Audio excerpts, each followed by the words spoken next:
It's been a really, really messed up week. Some days torture, some days better. La la la, la la la. Oke, Wak, jadi kisah yang aku sampaikan malam ini dikirim sama Wak kita yang bernama Ari. Halo Mas Ari. Nah, pengalaman horor yang dialami sama Ari ini terjadi pada sekitar tahun 2015 sampai 2016 silam, Wak. Pada saat itu dia bekerja di salah satu daerah di Jawa dan juga ngekos tidak jauh dari kantornya. Dan kebetulan kosnya Mas Ari ini merupakan kos campur, Wak. Jadi boleh disewa cewek, boleh juga disewa sama cowok ya. Nah, singkat cerita pada suatu hari Ari sama teman-teman kosannya lagi pada ngumpul nih, Wak, di teras kosan. Ada Aziz, ada Andre, ada Yuda, ada Henry juga. Tadinya mereka ngobrol-ngobrol biasa aja, ya kan. Sampai akhirnya mereka malah membahas hal-hal horor nih. Nah, dari obrolan itulah ternyata mereka sama-sama penasaran. Emang hantu tuh ada yang mereka tuh bentuknya kayak gimana sih, kata mereka kan. Nah, didorong oleh rasa penasaran itu, tiba-tiba semuanya kepikiran sebuah ide, Wak. Kita coba main jelangkung aja yuk. Besok malam Jumat, harusnya juga masih bulan purnama nih. Yolah yuk, biar seru kita main dekat bangunan kosong dekat sini aja, katanya. Nah, kebetulan di kawasan kosan mereka itu memang ada sebuah bangunan kosong yang sudah terbengkalai selama bertahun-tahun, Wak. Lokasinya memang agak jauh kalau jalan kaki, tapi dekat kalau misalnya naik motor. Udahlah, kita main di situ yuk, kata gitu. Setuju rupanya kawan-kawanin semua, Wak, dengan ide main jelangkung tadi. Sepakat ya, besok ya kita main ya, kata mereka. Nah, singkat cerita, besok malamnya mereka betul-betul datang, Wak, ke bangunan kosong itu sambil membawa kemenyan serta jelangkung yang memang mereka buat sama-sama ini. Sesampainya di sana, mereka pun langsung masuk dan memilih spot yang pas untuk permainan itu. Dah di situ aja, Wak, yuk. Dah pergilah ngumpul semua di situ. Lalu setelah itu jelangkung yang mereka bawa ini mereka tancapkan kayak gitu di tanah dan mereka buat melingkar mengelilingi si jelangkung ini. Saat itu mereka duduk berkeliling sambil pegangan tangan nih, Wak. Jadi nggak sambil megang jelangkung, mereka pegangan tangan. Orang jelangkungnya kan ditancapin itu kan. Mereka pegangan tangan dengan kesepakatan nanti kalau ada sesuatu yang menyeramkan mereka nggak boleh bersuara. Mereka hanya boleh meremas tangan yang mereka pegang ini sebagai kode kalau ada hantu nih kayaknya kayak gitu. Jadi kode-kodeannya remas-remasan tangan kan. Dah tuh, setelah semua siap, mereka pun mulai membakar kemenyan dan membaca mantra-mantra dalam permainan jelangkung. Jelangkung, gitulah semua. Aduh merinding. Nah, tidak lama setelah membaca mantra itu, seketika Ari, Wak kita ini terkejut karena Ajis yang waktu itu duduk di samping dia tiba-tiba ngeremas tangan dia dengan kencang. Ngapa sih Ajis nih? Menyadari ada yang nggak beres, Ari bisik lah ke Ajis kan. Ngapa, Ajis? Kau nengok apa? Di situ Ajis nggak jawab apa-apa, Wak. Dia hanya memberikan kode lewat matanya dan menunjuk ke salah satu titik di samping Ari. Ari sini kan? Gitu. Ari yang penasaran, refleks lah dia langsung nengok ke titik yang ditunjuk sama si Ajis tadi. Dan setelah dia nengok itu, Wak, disitulah Ari merasa seolah-olah jantung aku udah macam berhenti. Nah dia. Kenapa? Karena pada saat itu Ari melihat, bayangkan, Ari melihat ada sosok seperti anak kecil dengan tangan yang sangat panjang menempel di tanah. Jadi anak kecil ini berdiri, tangannya panjang nempel di tanah. Tapi ukuran kepalanya besar, Nadia. Betanduk, giginya betaring, dan sorot matanya warna hijau tua. Bayangkan sama kalian kayak gimana, Dan sosok itu menatap mereka semua di sana sambil menjulurkan lidahnya yang sangat-sangat panjang. Astagfirullahaladzim. Ketika melihat keberadaan sosok itu, Wak, seketika Ajis nih, dia langsung berdiri ngomong kasar. Kurang ajar kowe, pergi, jangan ganggu teman-temanku, katanya. Dan tidak lama setelah Ajis ngomong itu, Wak, mereka semua kembali dikejutkan dengan suara ketawa cekikikan perempuan. Nadia, suaranya nggak cuma satu, banyak. Nah, ketika Ari mencelingak-celinguk sambil mendongakkan kepalanya ke atas, Wak, disitulah Ari melihat ada banyak sekali kuntilanak yang terbang di atas mereka, Wak. Yang nengok itu bukan aku aja, Nat. Kawan-kawan aku nengok semua lari, semua terbirit-birit ninggalin tempat itu. Tahu? Wah, berlari lah ninggalin bangunan kosong itu kan. Bukan jalan, naik motor langsung balik ke kos. Nah, singkat cerita mereka pun sampailah ini di kosan kan. Dan FYI memang kosan mereka ini bukan berbentuk bangunan kayak kosan-kosan gitu, Wak. Bentuknya macam rumah pada umumnya. Memang kamarnya aja yang banyak-banyak gitu kan. Dan pun bapak kosannya tinggal di rumah itu juga. Sesampainya di sana mereka buru-buru lah masuk ke kos lewat pintu utama, pintu depan nih. Wah, buka, doa masuk semuanya. Nah, tapi, Wak, pada saat mereka menutup pintu kos, which is mereka semua ada di dalamnya, pintu udah mau ditutup. Mereka mau masuk kamar masing-masing nih. Tiba-tiba aja waktu mereka balik badan, Wak, mereka semua mendengar seperti ada sesuatu yang nabrak pintu dari luar. Padahal mereka ada di dalam nih. Mereka dalam tutup pintu, Wah, gitu. Dan itu suaranya kencang kali, saking kencangnya sampai-sampai teman kosan mereka yang nggak ikut main ini, Febri namanya, keluar dari kamarnya. Kesal dia, Wak. Wah, kalian kalau nutup pintu pelan-pelan lah, kata siapa, kata Febri. Kan nanti jebol pintunya. Mana malam-malam pula kalian banting pintu tuh, kata Febri. Nah, nengok kejadian itu, mereka yang ada di dalam rumah ini cuman bisa tatap-tatapan. Kita udah masuk semuanya. Siapa yang ngedobrak pintu nih? Belum sempat mau nanya lagi, Wak. Nggak lama kemudian mereka kembali lagi dikejutkan dengan bunyi gerakan pintu yang lagi-lagi terdengar macam tadi. Suara macam orang mau berusaha masuk tuh loh, Wak. Dar, bunyi lagi kan. Dan suara gebrakan tadi, Wak, terdengar beberapa kali. Dar, dar, dar gitu. Takutlah mereka laki-laki ini semua, termasuk si Febri. Nah, di tengah rasa takut itu, Wak, Febri yang tadi ngomel-ngomel seketika langsung terdiam nih. Dia mematung sambil natap pintu tuh lagi. Feb, ngapa kau, Feb? Ditanya sama orang-orang ini kan, ngapa kau? Terus kalian tahu, Wak, dengan suara lirih Febri ngomong apa? Wak, apa tuh? Apa tuh? Dia nunjuk pintu. Dengar ucapan Febri, refleks mereka semua nengok juga lah ke pintu itu. Dan kalian tahu mereka nengok apa, Wak? Aduh, bayangkan, tolong dibayangkan sama kalian bentuknya kayak mana ya. Secara mengejutkan mereka semua melihat ada sosok perempuan dengan leher yang panjang. Lehernya sangat-sangat panjang, Nadia. Berdiri di depan pintu. Lehernya panjang. Ada badannya, ada, tapi lehernya panjang, ada kepalanya. Apa nggak langsung menjerit mereka semua di situ? Astagfirullah, setan, kata mereka. Langsung terbirit-birit kami, Nadia, masuk kamar masing-masing. Nggak ada yang berani keluar, tahu? Dah lah nih kan, singkat cerita, keesokan harinya jam 1 siang ternyata ada pemadaman listrik, Wak. Ingat ya, jam 1 siang ada pemadaman listrik bergilir. Nah, karena kepanasan akhirnya si Ari sama kawan-kawannya keluarlah, duduk nih di depan kosan untuk cari angin. Di sana sudah pasti mereka juga sekalian membahas tentang kejadian horor tadi malam tuh loh, yang mereka lihat ada perempuan leher panjang tuh. Ih, Wak, seram ya, Wak, ya lalalala gitu. Kau tengok kan? Iya, aku tengok, pokoknya heboh lah. Nah, di saat mereka sedang larut dalam obrolan yang menyeramkan itu, tiba-tiba mereka dibuat terkejut dengar suara kawan kosan mereka, Ira, perempuan nih, yang tiba-tiba teriak dari dalam kosan.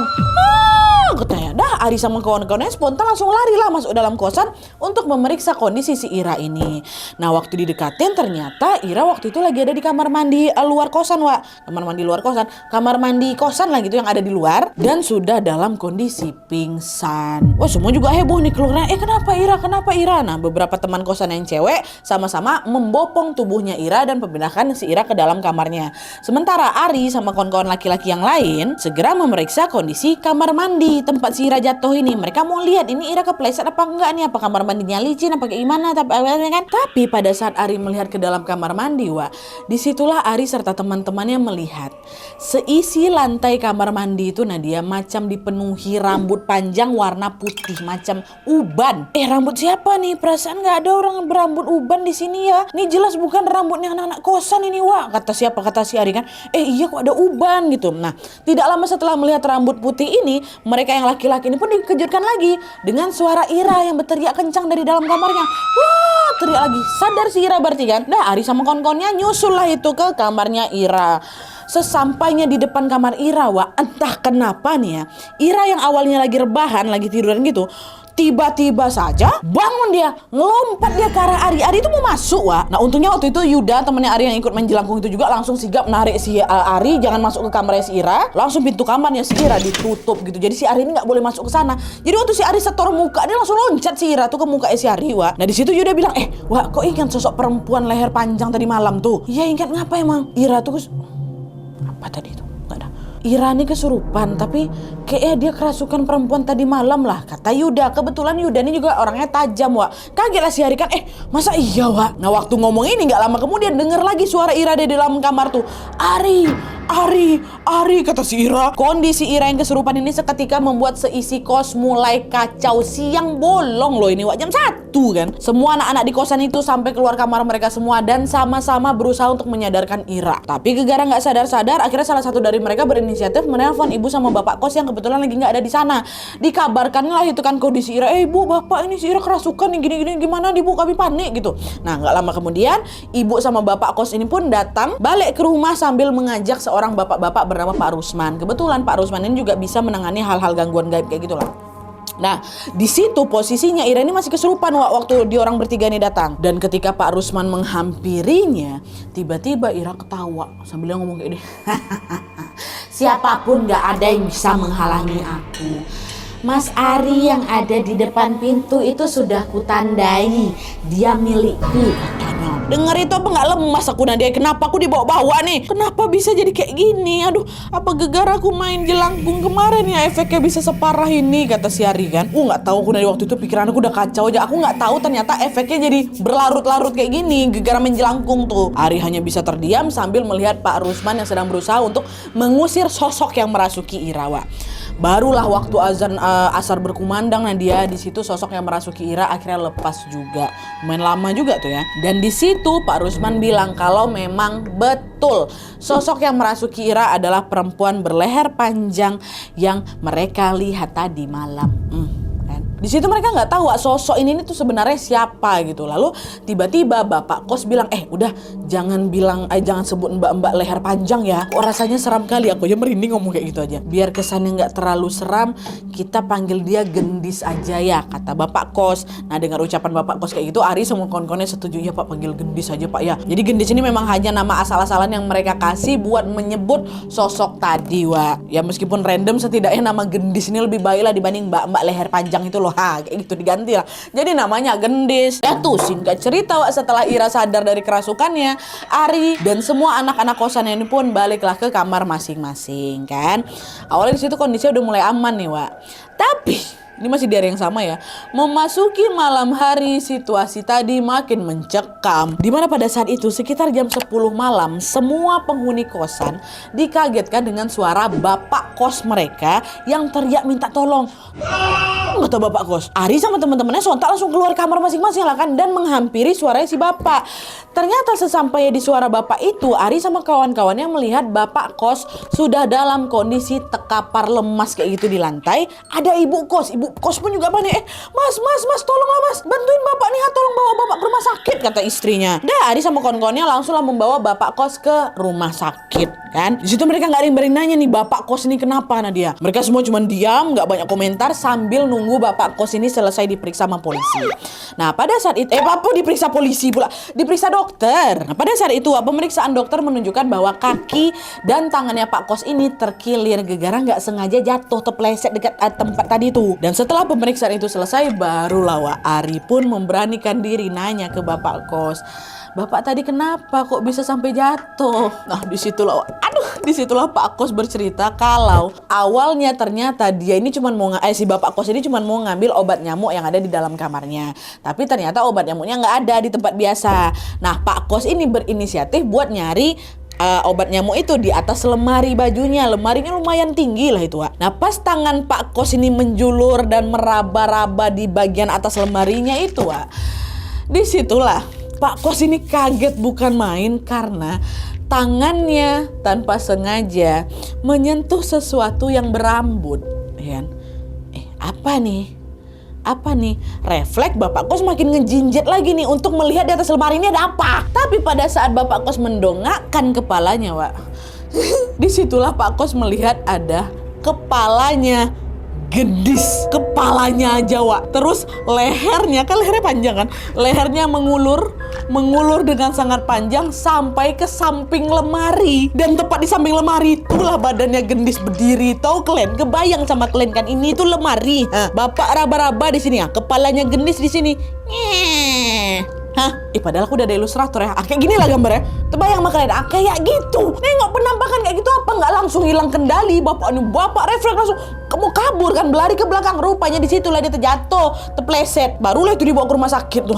Ya Allah, Bapak Kos, Bapak nih nggak ada ikut main jelangkung loh, kena Bapak. Dan ternyata juga akibat malam itu Pak Kos ini belum bisa langsung dibawa pulang gitu loh dari rumah sakit. Karena memang harus ada beberapa prosedur pemeriksaan yang harus dilakukan sama dokter untuk mengecek kondisi Pak Kos ini secara keseluruhan. Kasihan kan, astagfirullah. Dan bersamaan dengan itu, gangguan yang dialami sama Pak Kos ini pastinya membuat Ari sama teman-teman kosan yang tadi nganterin Bapak ke rumah sakit jadi takutlah balik ke kosan. Alhasil banyak dari mereka yang memilih untuk ngungsi ke rumah atau kosan teman mereka yang lain untuk sementara waktu dulu. Malamnya aku nggak mau balik ke kosan itu. Tapi yang nekat balik ke sana cuma 3 orang Ari, bawa kita sama 2 anak kosan perempuan, si Ira yang tadi kerasukan sama Tika. ya. Waktu itu aku nggak bisa lari kemana-mana. Nah dia udah aku balik aja lah ke rumah gitu. Sama juga Ira Mantika kan paling nggak berkawan berdua nih, kita mau kemana lagi malam-malam malah nanti nyusahin orang, udahlah kita balik aja lah ke kosan kan kita bertiga gitu. Dah baliklah mereka bertiga nih ke kosan kan. Singkat cerita, Wak, sesampainya mereka di kos, mereka yang awalnya berani-berani aja nih, entah kenapa ya mendadak ketakutan juga. Wak, masuk nak nih. Udahlah sama-sama aja lah kita masuk, bismillah aja Ri, kata orang ini kan. Sama-sama mereka buka lah pintu kosan itu. Assalamualaikum, kata dia. Rupanya ada yang ngejawab, bawa suara perempuan ada di dalam.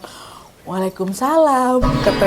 Waktu itu posisinya kosan ini kosong, Wak. Ya cuman kami bertiga aja yang balik malam tuh. Siapa yang jawab tadi tuh, kata si Tika. Udahlah diam aja lah, kau udah masuklah kita ke kamar masing-masing lagi, kata si Ari. Udah masuklah nih, Ari masuk, Ira sama si Tika memang di salah satu kamar gitu. Ngibrit lah masuk ke kamar kan. Dah, cuman itu Wak, sesampai di dalam kamar tiba-tiba Tika sama si Ira ini datang lagi ke kamar aku. Digedor-gedor, ya Ari, Mas Ari, bukalah pintunya Mas, buka, kata mereka kan. Waktu aku buka pintu nggak ada pamit lagi, langsung masuk si Tika sama si Ari ini masuk ke dalam kamar aku. Ngapa kalian nih? Kenapa? Takut kalian ya?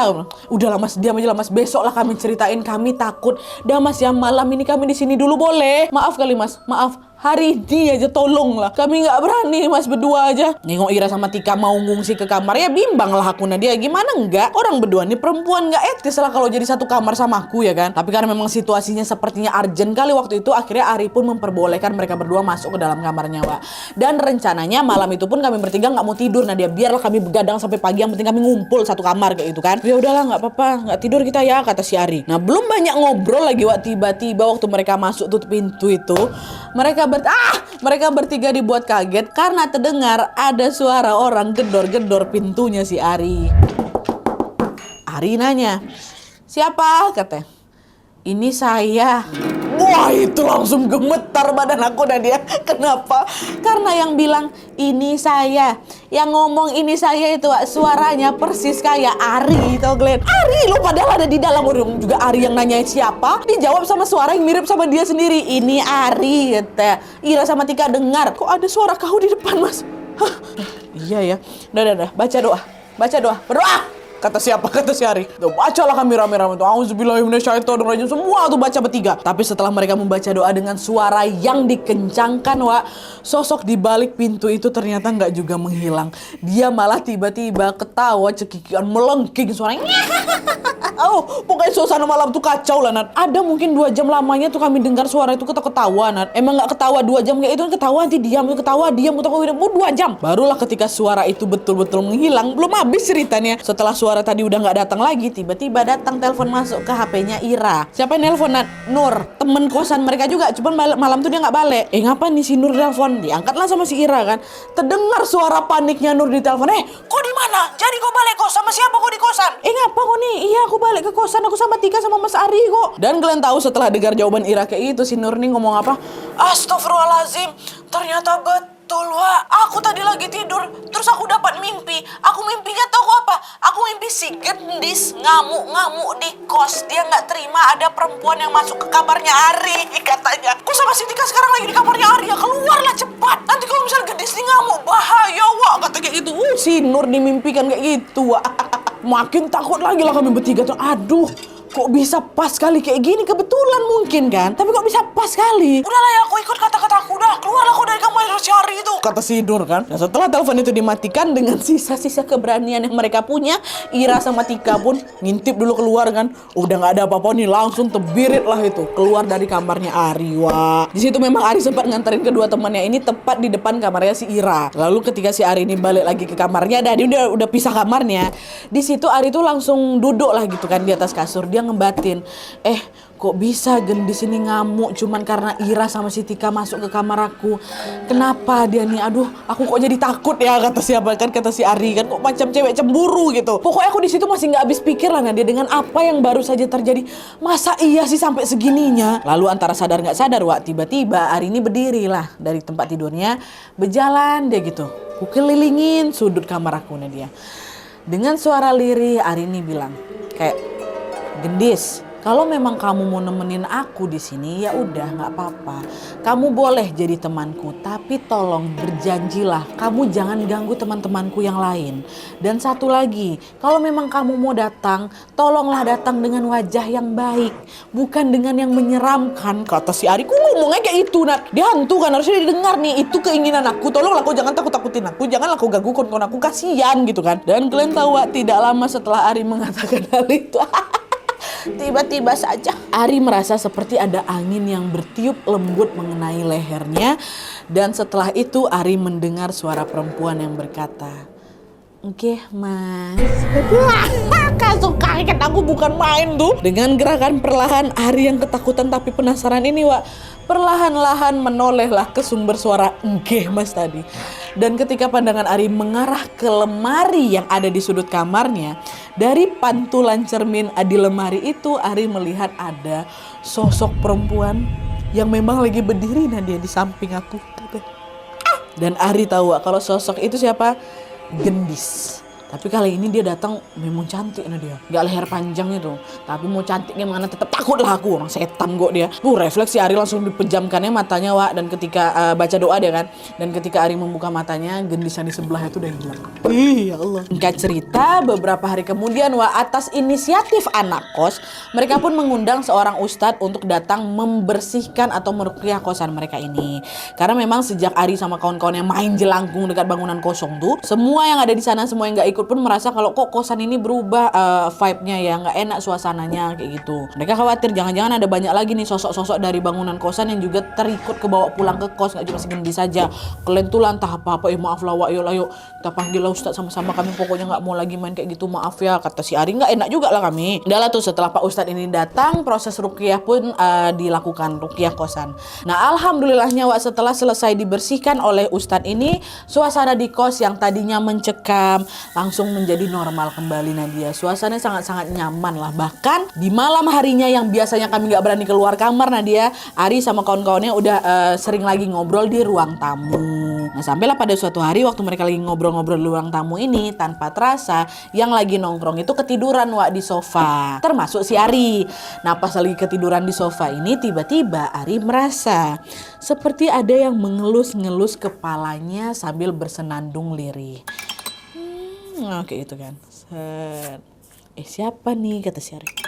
Siapa nih gitu. Nah, sayup-sayup Ari buka lah matanya. Di situ dia tengok. Ternyata yang dari tadi mengusap-ngusap kepalanya siapa? Gendis, Nat. Bukan. Ira, kawan kosannya tadi. Si Ira mana? Entah kenapa ya Nadia ya. Waktu aku dielus kayak gitu sama si Ira, nyaman kali perlakuan aku. Nyaman kali perasaan aku. Lembut kali perlakuan Ira sama aku waktu itu ya, kayak gitu kan. Nah waktu lagi mesam-mesam ini, Wak, ternyata Ira tampaknya juga sedang mengatakan sesuatu sama si Ari. Tapi pada saat Ari ini mencoba memfokuskan pandangan matanya menatap si Ira, seketika si Ari ini terkejut ketika dia melihat Ira ternyata lagi tidur juga di depan sofanya. Which is di sofa satunya nih, bukan Ira yang lagi mangku aku. Nah itu tadi yang ngelus-ngelus kepalaku sama bersenandung tuh siapa, kata si Ari kan. Ira depan aku nih, katanya. Mungkin perasaan aku aja, mimpi aku mungkin ya, kata si Ari kan. Nah Ari yang kebingungan ini pun mencobalah menepis pikiran buruknya. Lalu dia memilih untuk bangun dari tidur tadi kan, dan menghampiri Ira yang dekat sofa satu lagi nih. Pada saat itu Ari ini berniat untuk membangunkan si Ira, biar si Ira ini pindahlah, kau masuklah tidur di kamarnya, nggak baik pula kau tidur di sofa sini. Tapi Wak, ketika Ari baru saja mau membangunkan Ira ini, tiba-tiba masih dalam kondisi mata terpejam ya, si Ira nih ngomong apa? Aku suka kamu Ari, tapi perempuan yang kamu suka itu dia kan, katanya. Nah ucapan Ira yang sambil tutup mata nih bikin si Ari ngelongo.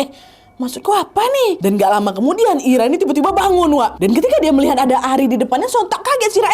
Ngapain kau, kata? Enggak, aku tadi mau bangunin kau, biar udah pindahlah kau masuk dalam kamarmu, jangan tidur di sini, kata siapa, kata si Ari. Bangun si Ira, Wak. Akhirnya dengan langkah sedikit gontai sambil masih tengantuk-kantuk gitulah kan, Ira berjalan lah itu masuk ke kamarnya. Sementara si Ari masih berdiri itu dekat sofa tuh kan, sambil kebingungan dan memikirkan apa maksud ucapan Ira waktu tutup mata sebelum bangun tuh. Dan tidak lama kemudian Ari tiba-tiba mendengar ada suara perempuan nangis. Lalu ketika dia menolehkan pandangannya ke sumber suara, Wak, Ari melihat sosok Gendis yang sudah lama nggak datang tuh datang lagi dia, tapi kali ini nggak dengan wujud leher panjang, dengan penampilan yang cantik lah gitu. Cuman di sisi lain Gendis ini tampaknya agak berbeda, dia macam pucat, macam lemes gitulah, dan dia terus menangis. Dan di tengah tangisannya yang Ari dengar apa? Dekati perempuan itu, dia baik untukmu. Kalau kamu sama dia, aku janji aku diam, kata Gendis. Dan tidak lama setelah mengatakan hal itu, sosok Gendis tuh hilang, hilang. Dan itulah terakhir kalinya aku lihat si Gendis. Abis itu aku udah gak pernah lihat lagi, kata Mas Ari, Wak. Dan meskipun udah gak pernah ketemu lagi, kalimat terakhir yang diucapkan Gendis tuh masih terngiang-ngiang dalam benak si Ari. Ari bingung, kenapa Gendis ini meminta aku mendekati Ira nih? Kenapa? Ada apa? Kayak gitu kan. Apa dia mungkin tahu sesuatu apa kayak gimana? Kayak gitu. Tapi entahlah, yang jelas beberapa waktu kemudian hubungan Ari sama Ira semakin dekat. Dan kalian tahu ini nih kabar baiknya, ini aja aku merinding loh.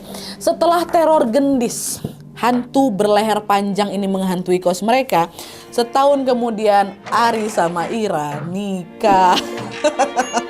Dan sekarang mereka sudah dikaruniai seorang anak perempuan dan hidup bahagia, Wak. Masya Allah.